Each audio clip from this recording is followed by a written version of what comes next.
my YouTube channel, Virgin RC TV. Maraming salamat guys sa mga nag-support sa aking channel. Thank you. Mahal ko kayo guys. And after so many years, ngayon lang ulit ako makakapag-upload guys kasi ang busy. Nandito ako sa Saudi Arabia. Oo. Dito ako nagtatrabaho bilang isang OFW at bilang isang kadama. I'm proud to be kadama. Kaya lahat ng mga kadama dyan, to be proud. Smile. Smile coffee.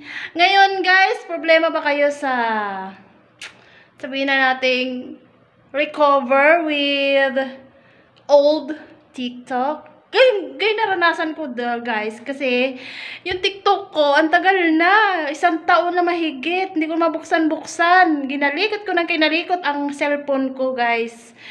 Sa awa naman, thank you Lord. Kasi nabuksan siya. Kasi, 1,700 na siya, guys, followers. Samantalang yung aking bagong TikTok, 300 plus pa lang, guys. Doon sa 1.7 ko ay pwede na ako makapag-live. Pero doon kasi kailangan pa mag-register. Hindi ko alam kung paano yun eh. Pero ngayon guys, tuturuan ko kayo kung paano mag-recover ng old TikTok. Kaya guys, don't forget, subscribe my YouTube channel, Virgin RC TV. Malapit na tayo mag 1,000 subscribers, guys. Alam nyo yun? Thank you guys. Malapit na tayo mag 1,000 subscriber. Kaya ngayon, bubuhayin ko ulit ang aking YouTube channel. Kaya, simulan na natin. Intro muna tayo. Bye-bye!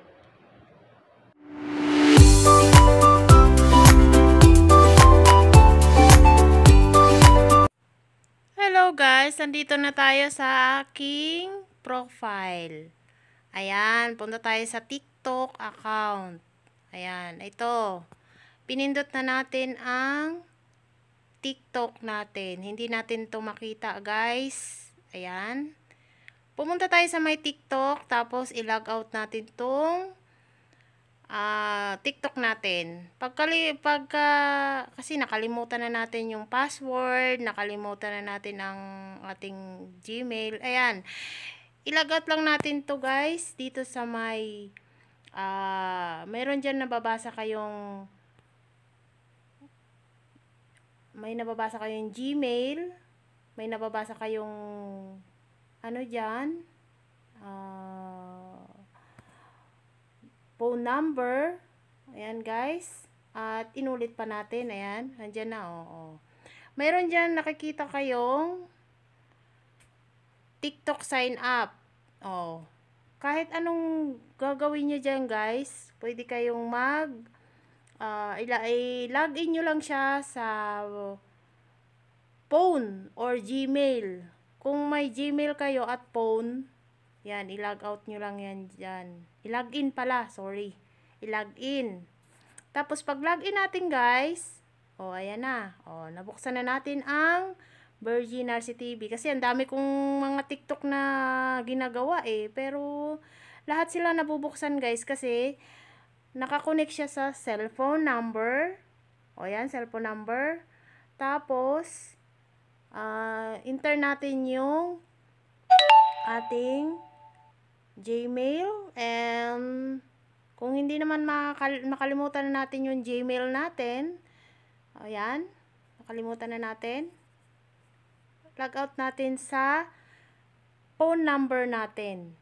Pag log out natin sa phone number natin guys, ayan, log out na natin, updated. Tapos, wait nyo lang, mabagal ang signal. Ayan ulit guys. Lumalabas kasi, ang dami kong mga TikTok account eh. Basta i-log out nyo lang siya guys kung hindi nyo malog out sa Facebook, malog out nyo siya sa Gmail or sa phone number. Doon nyo siya ilalog in. Kasi nakakonect yung ating Facebook, ang ating TikTok sa Gmail nyo or sa phone nyo. Pag pag nakakonect yung TikTok ninyong old TikTok ninyo guys, nakakonect sa phone number, magme-message siya sa phone number. Pero, pag nakakonect naman siya sa Gmail, magla-login din siya sa Gmail, guys. Ganun lang ang sign up nun. Kailangan lang talagang mahaba ang proseso, guys, eh. Pero nakikita nyo naman, guys, sunod-sunurin nyo lang. O, Philippines. Tayo mag-logout sa Philippines.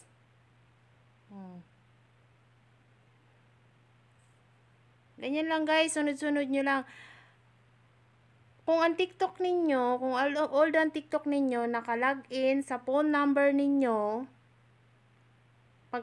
pagsasamahin nyo lang 4-digit number. Ayan, lumalabas na yung 4-digit number. O, nabuksan na natin, guys. O, ayan. Ayan na yung GCamus ko. Nabuksan ko na siya. Na-login ko na siya sa GCamus ko. Gayon, o, ayan, nakita ko na. GCamus ko. Pero wala siyang wala siyang password. Naka-login lang siya, guys, sa aking phone number. GCamus, phone number yan, guys, ha. Pero yung isang old number ko naman, naka-login naman yon sa Gmail ko. Kaya doon ko siya inilogin. Nabubuksan ko ulit siya katulad niyan. Ito, yan, login. Use phone or Gmail. Ayan, guys, Virgin RC TV, TV Narcy, ayan. Pag na-login nyo siya, guys, lalabas siya. Diba? Kahit na makalimutan nyo yung password, basta naka-login siya sa phone number mo, basta naka-login siya sa Gmail nyo o sa Facebook nyo, mabubuksan nyo siya, guys. Huwag kayong mag-alala. Dahil lahat ng bagay ay may solusyon. Guys, maraming salamat, ha. Ganyan po ang pagsunod-sunurin nyo lang, guys. Kung hindi kayo makalogin sa inyong TikTok, punta kayo sa number nyo. Kahit sa Pilipinas yan, lalabas at lalabas yan. Pag sa Gmail nyo naman, mag-login din kayo sa Gmail nyo. Kahit nakalimutan nyo yung password ng Gmail nyo, basta naka-login lang doon, lalabas at lalabas yung TikTok ninyo, guys. Okay? Maraming salamat, guys. God bless sa inyo. Sana nakatulong ako sa inyo. And maraming salamat. God bless. Pagpalain tayo ni Lord in Jesus' name. Bye-bye. See you next time to our vlog. Take care. God bless.